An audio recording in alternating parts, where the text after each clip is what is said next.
Hey everybody, thanks for joining me on the Panda channel. Coming at you with the Saitek GM2 Action Pad and mouse. We're going to take a look at this double combination, which is actually set to, instead of combining keyboard and mouse controls into one device, putting it with two devices.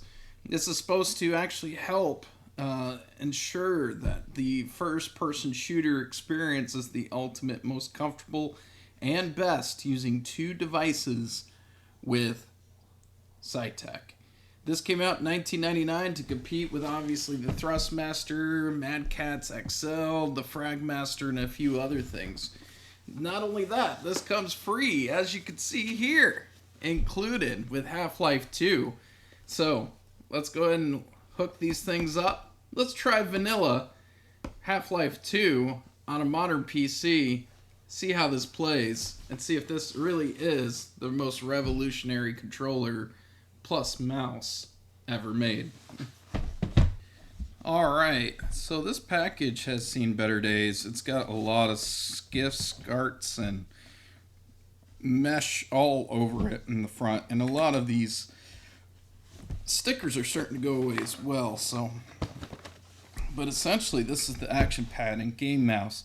You're supposed to use this with your left hand and then use the mouse with your right hand, and that's supposed to be entirely what you need to do for the entirety of the game itself. Which it's got a few hat switches and things that are on here, a few different buttons, some joysticks, and even some rolls there. So let's go ahead and pull this thing out.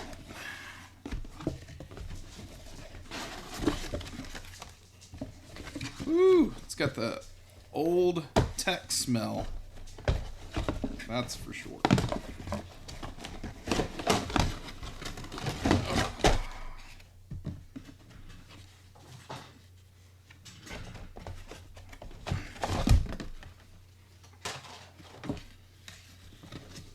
Alright, here's the mouse action pad. We'll get those things out of here.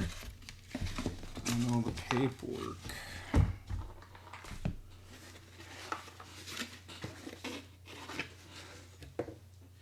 Well, that's not a good sign.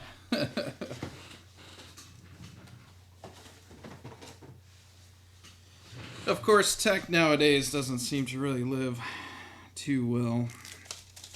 This is the product companion disc, which has game controller device drivers, software, and game profiles. This, which is, I believe, supposed to go here.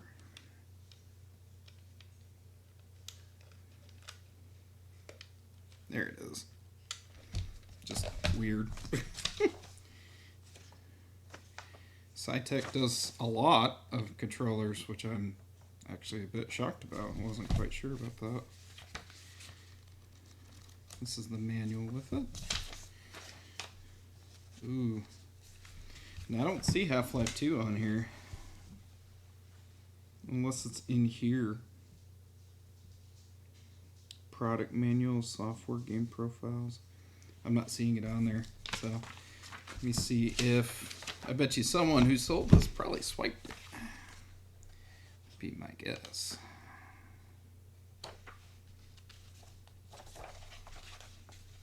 That's a sticker for the USB. Alright, we'll check on the software here in just a second. This is the device itself, and it has it actually connected with each other. And yeah, one USB, and it rolls out of here. That's interesting. It's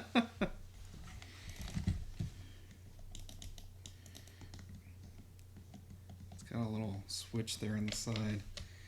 No matter, if Half-Life 2 Vanilla is not on there, even though it would have been nice to actually see that install from it. Oh, that's interesting. I don't even know what this does.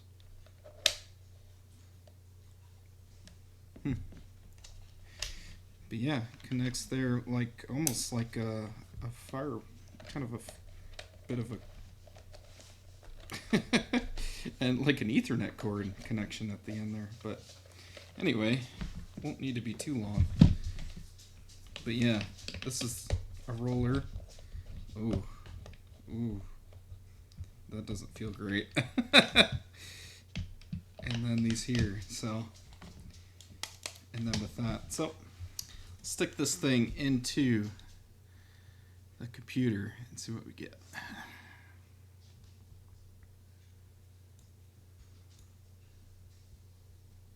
Curious to see what's in the directory. Oh, just a Saitek driver.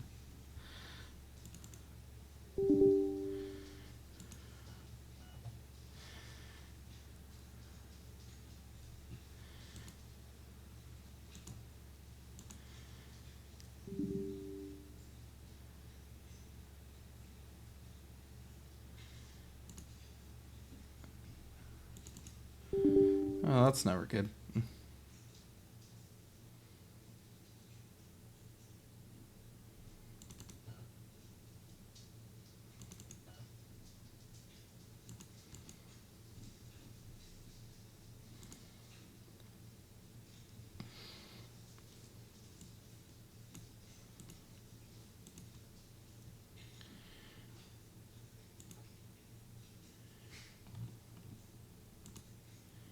Install.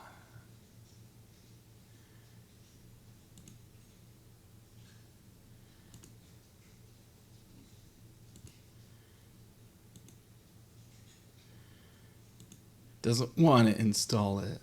Close. Okay, it's not going to. Maybe it'll just start working.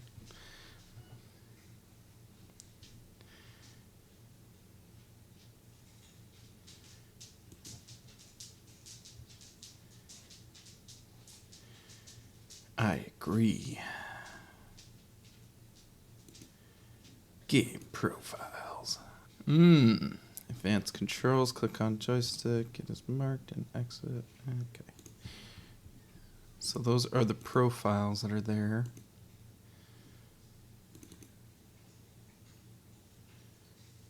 Hold your skate. There's a lot of profiles in here, actually. All right, I think we're done with the as much as we can do with the installation. We might have to try this on an older PC, but let's plug her in and see what we get. So as you can see, this mouse feels very janky and very thick for no reason. This action pad feels very strange as well. So I don't know how well this is going to go. We're going to try popping up Half-Life 2, and then we'll see if we can run the profile. But yeah, it looks like somebody really did stiff me in the whole Half-Life 2, but that's what you get with new old stock when it comes to these things. So we're going to install Half-Life 2, though. We're going to put the profiles together and see if it registers this. In fact, let's even look at Device Manager and see if that install actually went through, because I get the feeling it may not have been. It's reading a device. I don't know if that's really comforting, but let's let me switch on over and we'll go from. All right, let's see what we can do.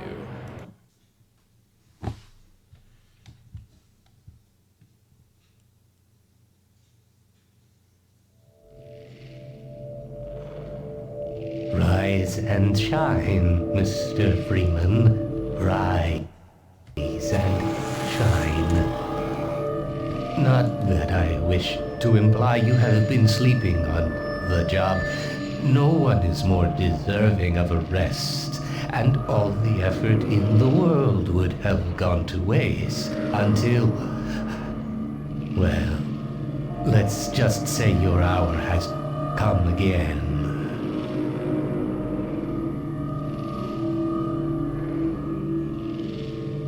The right man in the wrong place can make all the difference in the world. So wake up, Mr. Freeman. Wake up and smell the ashes.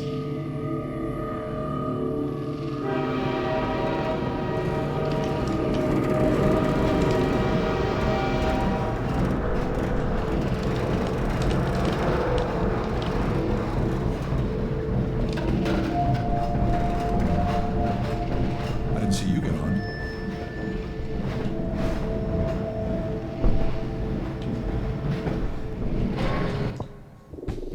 Yeah, it's not reading the action pad, which is expected. Let's see.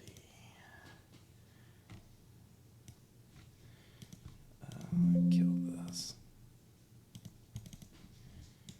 That doesn't want to go away either. Let's kill this thing here.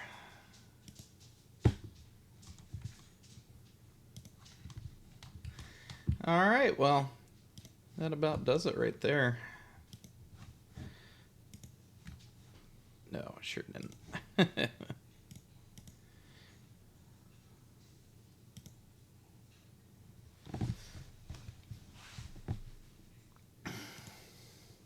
Well, that about does it. Yeah, unfortunately, as much of an interesting device as this is, it just does not work actually for this. So I'll probably try to prop this thing back into one of these older PCs here in one of these Windows ME XP machines. We'll see if I can actually get this thing rolling. The problem is I actually don't have a vanilla Half-Life 2 to be able to install it on those machines. So I have to actually get one, like an orange box or something, which I don't have. Shocking enough. I might also be able to take a installation from the modern, PC updated Steam and put it on there and we can see, but compatibility fun, that's for sure. Yeah, so that's the Saitek GM2. It actually feels a lot more stable than I think it was gonna be, because on the package it just looked like flat out garbage that I bid on. When I received it, I was like, oh, this probably isn't gonna go well, and turns out it's not really the hardware, it's just the software that usually is the problem when it comes with these older machines or older controllers. So anyway, thanks for joining me on this journey here. Waste of everybody's time. But be on the lookout if you decide you want to try to get this thing to work on a modern PC on eBay, or if you're doing anything like that. It's probably not going to work because, yeah, it's kind of super old from that aspect of the software, but also the DirectX seems to be a problem. We could probably install DirectX somehow, but it's going to come into probably trying to get everything together and stuff like that, and trying to kind of inject it in places that it probably shouldn't be. So anyway, there you have it. I'll catch you on the next one. We'll do some more Christmas. We'll actually do some Christmas episodes coming up soon of Will It Install, as well as some things there. And I'll actually be capturing some of the older computers as you're seeing behind me. So if you're interested at all, keep an eye on the channel. Go ahead and subscribe and get notifications for when those come around. So, and until next time, puppy, he's ignoring me. I'll catch you next time. Thanks.